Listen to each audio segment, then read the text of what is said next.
Brought to you by NBC bearing, भारताची पहिली bearing उत्पादक।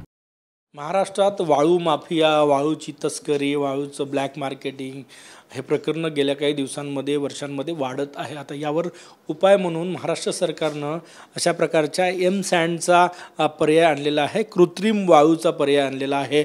आणि नागपूर जिल्ह्यात अशा प्रकारचे 50 क्रशर जे आहे ते सुरुवातीला सँडचे सुरू होणार आहे, जेणेकरून गरिबांना, गरजूंना स्वस्त रेत ही आर्टिफिशियल सँड जी आहे, कृत्रिम वाळू जी आहे ती मिळेल। माझ्यासोबत मायनिंग ऑफिसर आहे नागपूरचे अतुल दोड सर। काय सांगणार, किती सुरू होणार नागपूर जिल्ह्यात? नुकतंच माननीय महसूल मंत्री यांनी महाराष्ट्र राज्यासाठी सँडची पॉलिसी आणलेली आहे, ज्याच्या माध्यमातून संपूर्ण महाराष्ट्र राज्यामध्ये प्रत्येक जिल्ह्याच्या अंतर्गत सुरुवातीच्या स्टेजमध्ये 50 सँडची युनिट स्थापन करायचे आहे आणि सोबतच नंतर ही संख्या देखील वाढणार आहे। नुकतंच आम्ही 2 दिवसापूर्वीच आम्ही एक सँडच्या बाबतीमध्ये कार्यशाळा घेतली होती, ज्याच्यामध्ये माननीय महसूल मंत्री देखील उपस्थित होते। त्यांनी सर्वांना आवाहन केलेलं आहे की आपण जास्तीत जास्त प्रमाणामध्ये सँडची पॉलिसी जी आहे त्याची अंमलबजावणी करण्यासाठी आपण स्वतःहून पुढाकार घ्या। याच्यासाठी आपण शासनाच्या माध्यमातून काही त्यांना प्रोत्साहन देण्यासाठी आपण त्यांना काही सूट देखील देण्यात येत आहोत, जसे मुद्रांक शुल्कातून सूट त्यांना देण्यात येणार आहे। सोबतच जी वीज वापर करणार आहे त्याच्यामध्ये देखील त्यांना काही सूट देण्यात येणार आहे। सोबतच पाण्याचा जो वापर होणार आहे, इतरही काही गोष्टींचा समावेश हा पॉलिसीमध्ये करण्यात आलेला आहे। नागपूर जिल्ह्यात किती प्रपोजल आतापर्यंत आलेले आहे, किती सुरू करण्याचं नियोजन आहे तुमचं? सद्यस्थितीमध्ये नागपूर जिल्ह्यामध्ये 23 अर्ज आपल्याला प्राप्त झालेले आहे आणि दिलेल्या उद्देशानुसार प्रथम टप्प्यामध्ये संपूर्ण 50 क्रशर आपल्या जिल्ह्यामध्ये इन्स्टॉल झाले पाहिजे, हे ध्येय आपलं असणार आहे आणि त्याच्या पुढच्या टप्प्यामध्ये अधिक विस्तार आपण त्याचा करणार आहोत। नैसर्गिक वाळू आणि या वाळूमध्ये फरक काय आहे आणि किती स्वस्त मिळेल ही?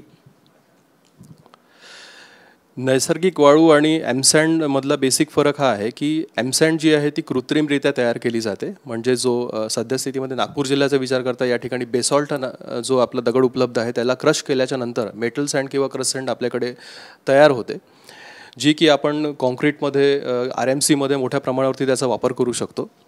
आणि शासनाने ही पॉलिसीला प्रमोट करण्यासाठी, त्याला प्रोत्साहन देण्यासाठी सुरुवातीला रॉयल्टीची किंमत जी आहे ती देखील मोठ्या प्रमाणात कमी केली आहे, म्हणजे साधारणतः 400 रुपयाची सूट देऊन आपल्याला नॉर्मल दगडावरती जर आपण रॉयल्टी जर पाहिली तर 600 रुपये प्रतिब्रास इतकी रॉयल्टी आहे। साध्या वाळूची पण रॉयल्टी 600 रुपये प्रतिब्रास इतकी आहे, परंतु सँडची जी रॉयल्टी शासनाने केलेली आहे ती फक्त 200 रुपये प्रतिब्रास इतकी आपण सुरुवातीला केलेली आहे। शेवटचा प्रश्न, ही सँड जी आहे ही कधीपर्यंत एंड युजरला मिळेल, लोकांना मिळेल, जेणेकरून त्याचा वापर करता येईल? सद्यस्थितीमध्ये सँड जी आहे ती मार्केटमध्ये उपलब्ध आहेतच, परंतु शासनाची जी पॉलिसी आहे त्याची अंमलबजावणी केल्याच्या नंतर जी उपलब्ध होणार आहे त्यासाठी आपण नियोजन देखील केलेलं आहे। आपण लवकरच साधारणतः पुढच्या 15 दिवसामध्ये शासकीय जमिनींचे लिलाव करून त्याच्या माध्यमातून आपण सँडचे जे काही ॲप्लिकेशन्स आहेत त्याला प्रोसेस करू। यासोबतच जे प्रायव्हेट जमिनीवरचे अर्ज आले त्यांना देखील आपण परिपूर्ण करून ते प्रस्ताव शासनाकडे पाठवून त्याला मंजुरात मिळाल्याच्या नंतर त्याची अंमलबजावणी आपण करणार आहोत। क्रांतिकारी पाऊल आहे, कारण की जी वाळू आता 600 रुपये ब्रासनं मिळते, परंतु वास्तविकता 1000 स्क्वेअर फूट वाळू जर घ्यायची असली तर आत्ताचा रेट 60 ते 70 हजार रुपये आहे। त्या तुलनेत कितीतरी कमी खर्चात ही रेती सँड आर्टिफिशियल कृत्रिम रेती ग्राहकांना मिळणार आहे आणि त्यासाठी नागपूर जिल्ह्यात जवळपास 50 प्रकल्प सुरू करण्याचं नियोजन जे आहे ते महसूल विभागाचं आहे। कॅमेरामॅन साईसह Gajanan Umate, TV9 Marathi, Nagpur. Brought to you by NBC bearing, भारताची पहिली बेअरिंग उत्पादक।